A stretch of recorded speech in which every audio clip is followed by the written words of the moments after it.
बिस्मिल्लाहिर्रहमानिर्रहीम। अस्सलाम वालेकुम। आपका दोस्त सलमान हैदर। दुआ है परवरदिगार से कि उसने आपको और आपके अहले खाना को अपनी हिफ्ज़ो मान में रखा हुआ। आज की मेरी टॉप स्टोरी में यह है कि क्या फौज ने इस बात का फैसला कर लिया कि स्पेशल जो मिलिट्री कोर्ट है या आर्मी एक्ट है उसके तहत इमरान खान के ऊपर ट्रायल होना है और इमरान खान को उसके हवाले से ट्रायल करके या तो सजा दी जानी है या नहीं दी जानी। ये मेरी टॉप स्टोरी है। इसके सिलसिले में कोई खबर है मेरे पास जो मैं डेफिनेटली आपको बताऊंगा। दीगर अहम चीज़ें वो फड्डा वो जो हंडिया बीच चौराहे पे जो टूटने थी, जी हाँ, फड्डा पड़ गया रात को मुस्लिम लीग नून और पीपल्स पार्टी का। वो फड्डा नुक्ता आगाज़ है। एक महीना काउंटडाउन स्टार्ट कर लें आज की तारीख से, 9 तारीख से। जी हाँ, आपको पता चल जाएगा एक महीने के अंदर ये वाकई ये वहाँ तक पहुँच जाएंगे जहाँ सवाल ही पैदा नहीं होता कि कोई वापसी का कोई रास्ता हो। ये कौन सी चीज़ें हैं? जरदारी साहब को किसने ये कहा कि इलेक्शन टेक्नोक्रेट सेटअप होना चाहिए, जिसकी बिना पर इलेक्शन तब होंगे जब मैं चाहूँगा। बहुत अहम डिटेल्स है मेरे पास। वज़ीर कानून का कुछ जुमले हैं। इमरान खान साहब ने पेशी के बाद रास्ते में गाड़ी में बैठ के एक स्टेटमेंट दिया, उसकी भी कुछ डिटेल्स हैं। एक के बाद एक चीज़ आपके सामने रखता हूँ। रिक्वेस्ट, वीडियो जब मुकम्मल देख लें और आपको ऐसा लगे कि वीडियो ऑथेंटिक है और ये तजिया वाकई हक को सच के काफ़ी करीब है तो चैनल को आप सब्सक्राइब कर दीजिएगा ताकि आने वाले वक्त में मेरा और आपका ये राब्ता बहाल। रात को जी फड्डा पड़ा है और अच्छा मज़ेदार फड्डा पड़ा है और मीडिया की ज़ेर मैं तो हैरान हूँ, इतनी जल्दी तमाशा।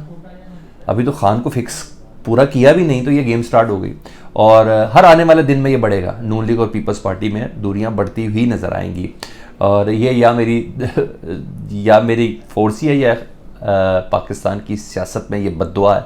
ऐसा ही होना है। इख्तलाफात वाज़े होना शुरू हैं, खुलकर अभी नहीं हुए लेकिन अभी थोड़ा कंट्रोल्ड वे में हो रहे हैं। जाहिर बात है अलायंस ही गैर फितरी है। इमरान खान की दुश्मनी में ये सब इकट्ठे हुए हैं, इनकी आपस में तो कोई बात बनती नहीं। सड़कों और गलियों पे एक दूसरे को घसीटने के इनके दावे थे, कस्में इनकी थे, पेट फाड़ना था, इसको वोट दोगे तो उसको मिलेगा। यही सारी चीज़ें हमने सारी ज़िंदगी सुनी है और यही बात थी। तो इलेक्शन में इनका पड्डा हो चुका है। एक कह रहा इलेक्शन होगा, दूसरा कह रहा इलेक्शन नहीं होगा। एक कह रहा इत्तेहाद होगा, दूसरा कह रहा नहीं होगा। एक कह रहा इलेक्शन मेरी मर्ज़ी से होगा, दूसरा कह रहा है चाहे कुछ भी कर लें इलेक्शन अक्टूबर में होगा। इस तरह की बातें हैं। नजम सेठी की तैनाती पर पड्डा है, चेयरमैन नादरा के ऊपर पड्डा है। यानी ये तमाम पड्डे तो इनके चल रहे हैं ना।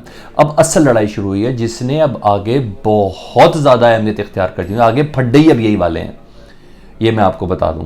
जहां हर एक को थोड़ा थोड़ा हिस्सा दिया जा रहा है ना।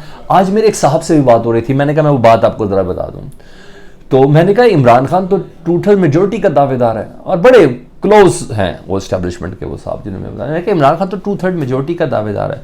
तो साहब ने कहा पाकिस्तान में 2/3 मेजोरिटी दरअसल एक लाइलाज मर्ज का नाम है। जिस भी पार्टी को या शख्सियत को 2/3 मेजोरिटी मिलती है समझ लो उसका इख्तिताम करीब आ गया, समझ लो उसके जाने का वक्त आ गया। मैंने कहा कैसे?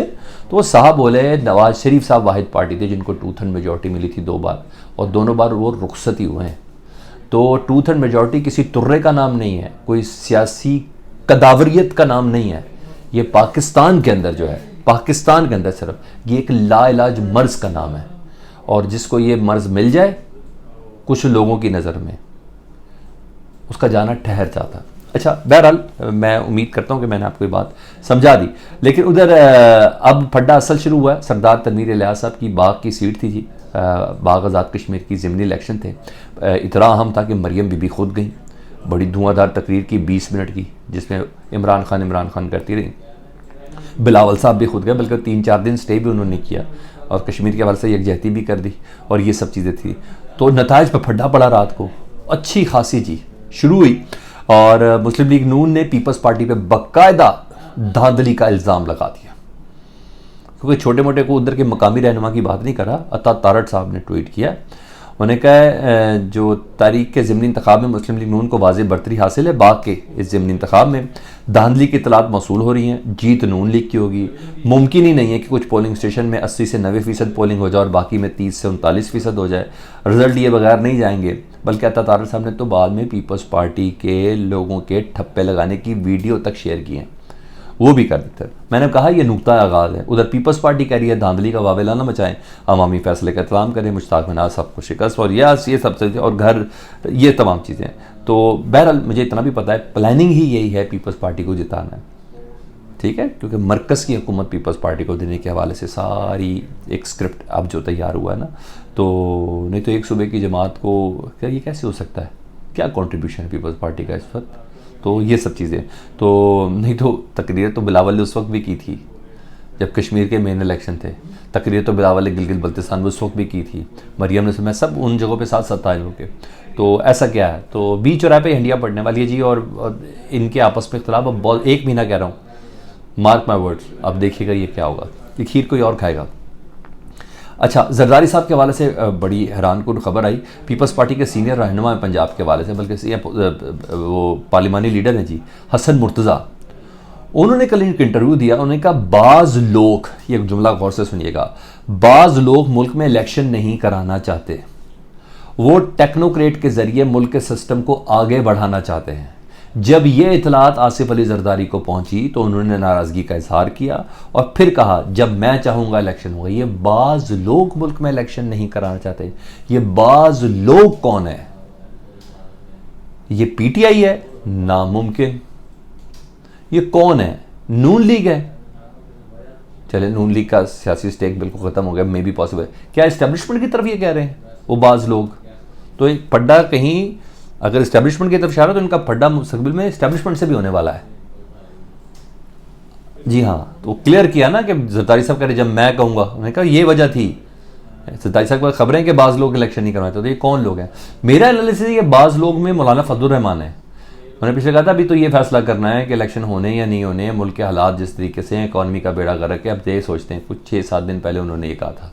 मुझे ऐसा लगता है कि उसका रद्द-ए-अमल है। तो बहरहाल इनका इस्टेब्लिशमेंट से भी फटा होगा, जो मुझे लगता है। और ये सब चीज़ें उधर इमरान खान साहब की कल जब पेशियाँ हुई और पेशियों के बाद नैब में चले गए। पहले उन्होंने 10 मुकदमान में ज़मानतें करवा ली थी, 4 घंटे तक उनकी तफ्तीश हुई और अच्छे से खबरें बड़ी चलाई गई, बड़ी तशवीश का इजहार किया गया। फिर रास्ते में इमरान खान साहब जब लाहौर के रास्ते में तो ट्वीट किया, उन्होंने कहा मैंने आज वर्ल्ड रिकॉर्ड कायम किया। ये क्रिकेट में नहीं बल्कि एक दिन में 20 केसेस में पेश होकर मैंने ये वर्ल्ड रिकॉर्ड कायम किया है। वो केसेस मेरे ऊपर जो हैं वो कत्ल से लेकर गद्दारी तक के हैं। तो 9 केसेस तो इसमें ऐसे थे जब मैं नैब की हिरासत में था। पाकिस्तान में किसी किस्म का रूल ऑफ लॉ नहीं है। मैंने 150 के 50 केसेस में अपनी पेशियाँ भुगती हैं। एक भी केस ऐसा नहीं है कि जिसमें मैं पेश ना हुआ हूँ। लेकिन वज़ीर कानून जो हैं तारड़ साहब जी, वो आर्मी कोर्ट के हवाले से उन्हें बड़ी ज़बरदस्त खबर दी। उन्होंने कहा आर्मी ने 70 लोग मांगे हैं 9 मई के हवाले से, तनसीबात पे हमलों के हवाले से।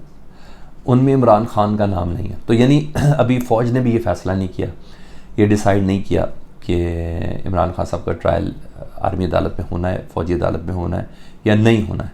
और मेरा भी ये ख्याल है कि फ़ौज तारीख़ में ये नाम लिखवाना नहीं चाहिए अपने ऊपर, बल्कि ये दाग नहीं लगवाना चाहिए कि मुल्क के किसी साबिक वज़ीर आज़म का फ़ौजी अदालत में ट्रायल हुआ। मैं नहीं समझता कि फ़ौज ऐसा करेगी। हाँ, ATC में इमरान खान साहब पर मुकदमा हो सकता है और वहाँ तो किसी तरीके से मुकदमा मैनेज भी हो सकता है, तो कोई भी कानून वहाँ चल सकता है। मेरा एनालिसिस है कि इमरान खान साहब का को जो इस तरीके से जमनाने की कोशिश की जा रही है, नहीं, खान साहब के लिए इतना आसान नहीं होगा। फ़ौज ये वज़न नहीं उठाएगी। मेरा ज़ाती एनालिसिस है। उधर रात को अमरीकी कॉन्सुलेट को उसके शहरी तक रसाई दी गई, खतीजा शाह साहबा को, जो वो अमेरिकन शहरी हैं, मारूफ डिज़ाइनर भी हैं, और उनको गिरफ़्तार करने के लिए पता नहीं उनके बाप को भी उठाया गया, उनके शोहर को भी उठाया गया, उनके भाई को भी उठाया गया, और फिर क्या कुछ उठाया गया। तो अमेरिकन शहरी थी, तो बाकायदा अमरीकी कौंसल खाने ने पाकिस्तान की वज़ारत दाखिला से दरख्वास्त की थी और खतीजा शाह की कौंसलर से मुलाकात हुई है जी।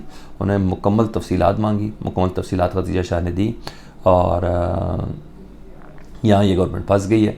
और अमरीकी कौंसलर ने कहा है कि हर मुमकिन कौंसलर रसाई देंगे। यहाँ फंस गए हैं। इस मुल्क में रेमंड डेविस निकल गया यार, आराम से भाई, ये खतीजा शाह का क्या मामला है। यहाँ तो ऐसा भी हुआ है, ठीक है, और पीपल्स पार्टी की हुकूमत थी, but I came to know, हाँ मुझे इतना याद है। तो इस मुल्क के अंदर ऐसा निकल गया, तो ये क्या चीज़ है। ये छोड़ेंगे तब फंस जाएंगे। देखिए अमेरिका ने अपना शहरी निकाल दिया, ये नहीं छोड़ेंगे तब फंस जाएंगे कि अमेरिका के कहने पर शहरी नहीं निकाला। जनाब ये दोनों तरफ फंसने वाले हैं। आपको क्या लगता है? फीडबैक में मुझे ज़रूर आगे कीजिएगा। अपना बहुत ख्याल रखें। अल्लाहुम्मा सल्ली अला मुहम्मद व आले मुहम्मद।